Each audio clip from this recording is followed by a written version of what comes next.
నర్సంపేట ప్రజలకు, హిందూ సమాజానికి తెలంగాణ ముఖ్యమంత్రి రేవంత్ రెడ్డి క్షమాపణ చెప్పిన తర్వాతనే నర్సంపేటలో పర్యటించాలని, లేదంటే అడ్డుకుంటామని భారతీయ జనతా పార్టీ వరంగల్ జిల్లా ప్రధాన కార్యదర్శి రాణా ప్రతాప్ రెడ్డి అన్నారు.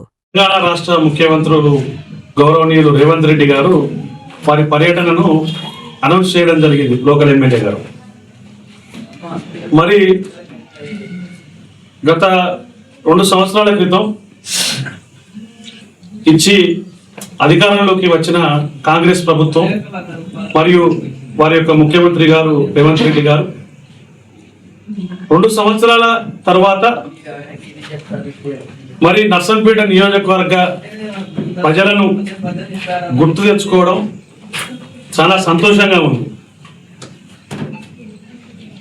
మరి ఈ 2 సంవత్సరాల పాటు నర్సంపేట నియోజకవర్గ ప్రజలు, ఇక్కడ ప్రజల కష్టాలు, ఇక్కడ ప్రజల మంచి చెడు, ఒక రాష్ట్ర ముఖ్యమంత్రి అయి ఉండి వారికి ఏనాడు గుర్తు రాలేదు. వారు ఇచ్చిన 6 గ్యారంటీ హామీలను, 420 హామీలను అన్నిటిని కూడా వారు పూర్తి చేసి నర్సంపేట నియోజకవర్గానికి వస్తే బాగుండేది. మరి 2 సంవత్సరాల నుంచి ఇక్కడ గౌరవ శాసనసభ్యులు మాధవరెడ్డి గారు, మరి ముఖ్యమంత్రి గారు, మరి వాళ్ళ సత్సంబంధాలు ఏ రకంగా ఉన్నాయో కానీ 2 సంవత్సరాల నుంచి కూడా నర్సంపేట నియోజకవర్గం నుంచి మీది నుంచి పోకుండా కూడా ముఖ్యమంత్రి వర్యులు మహబాద్కి వచ్చి మహబాద్ నుంచి నర్సంపేట నుంచి వెళ్ళుకుంటూ కూడా ఇక్కడి ప్రజానీకం అంతా ఆశపడ్డారు ముఖ్యమంత్రి వర్యులు ఇక్కడ ఆగుతారు కావచ్చు అని చెప్పి. మరి నర్సంపేటలో ఆగకుండా, ఇక్కడ ప్రజల మంచి చెడు అడగకుండా, కనీసం 1 గంట సేపు నర్సంపేటలో వెచ్చించకుండా గత 5 నెలల క్రితం వెళ్ళడం జరిగింది. మరి ఈనాడు నర్సంపేటకు వస్తూ నర్సంపేట జనాలకు, ఇక్కడ ఉన్న ప్రజానీకానికి అందరికి కూడా ముఖ్యమంత్రి గారు క్షమాపణ చెప్పి రావాలని చెప్పి భారతీయ జనతా పార్టీ నర్సంపేట నియోజకవర్గం తరఫున డిమాండ్ చేస్తున్నాం. మరి ఇక్కడ ఏదైతే మొన్న తుఫాన్, ఆ తుఫాన్ వల్ల రైతులు పంట నష్టపోవడం జరిగింది. వరి రైతులు కానీ, పత్తి రైతులు కానీ, మొక్కజొన్న కానీ, రకరకాల రైతులందరూ కూడా నానా కష్టాలు అనుభవించి మొత్తం పంటనంతా నష్టపోవడం జరిగింది, చేతికొచ్చే పంట. మరి ఆ పంట నష్ట పరిహారాన్ని వాళ్ళకి ఇవ్వకుండా,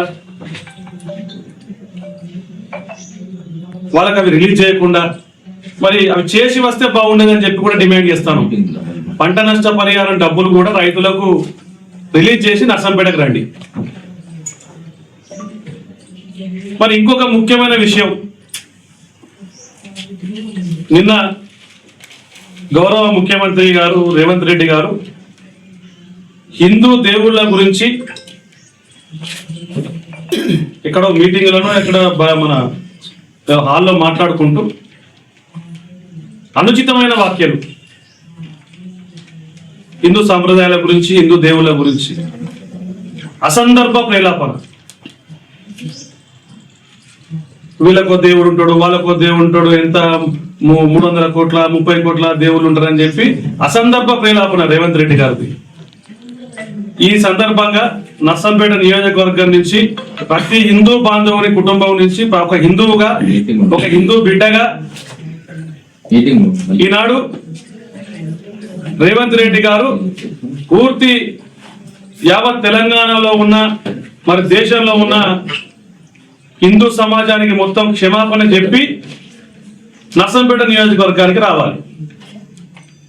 మీరు నర్సంపేట ప్రయాణానికి వస్తే మిమ్మల్ని నర్సంపేట నియోజకవర్గంలో భారతీయ జనతా పార్టీ తరఫున, హిందువుల తరఫున మిమ్మల్ని అడ్డుకుంటామని చెప్పి ఈ ప్రెస్ కాన్ఫరెన్స్ సందర్భంగా మీకు తెలియజేయడం జరుగుతుంది.